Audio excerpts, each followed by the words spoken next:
لحين المقابلة غدا.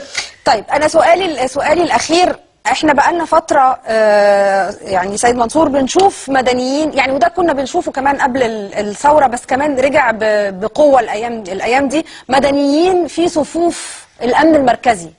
هل عند حضرتك أي فكرة مين دول؟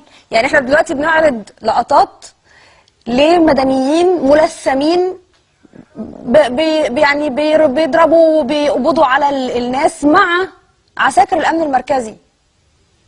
وفي لقطات تانية يمكن هنشوفها بعد شوية كانوا بيشاركوا في سحل مواطن وبعدين سابوه وطلعوا يجروا وركبوا المدرعة. يعني هل عند حضرتك أي فكرة مين دول؟ أنا هفجر لك مفاجأة عشان حضرتك تستاهليها وشعب مصر يستاهلها. اللهم اجعله خير. ولو استشهدت ادعي لي إن ربنا يرحمني ويتولى أولادي ربنا يديك طولة العمر، ربنا يديك طولة العمر.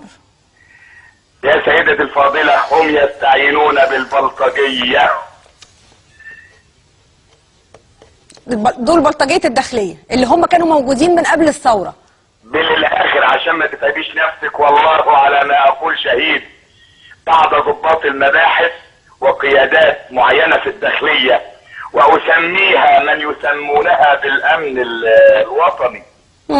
لا، هم أمن الدولة وما زالوا شغالين يا فندم، يستعينون بالبلطجية لإرهاب الشعب المصري. ولكن أقول لهم قولة رجل مصري شريف: لن نترك كل من ظلم فردا من أفراد شعب مصر، سنجده ونأخذ حقنا منه بأمر الله ثم بفضلكم.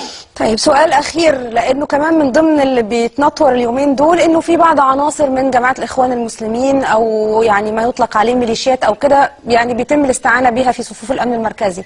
لأي مدى الكلام ده صحيح أو غير صحيح؟ لا أعلم ذلك. تمام. أنا بشكر حضرتك شكرا جزيلا، يعني مش عارفة أشكرك قد إيه. أمين شرطة منصور أبو جبل.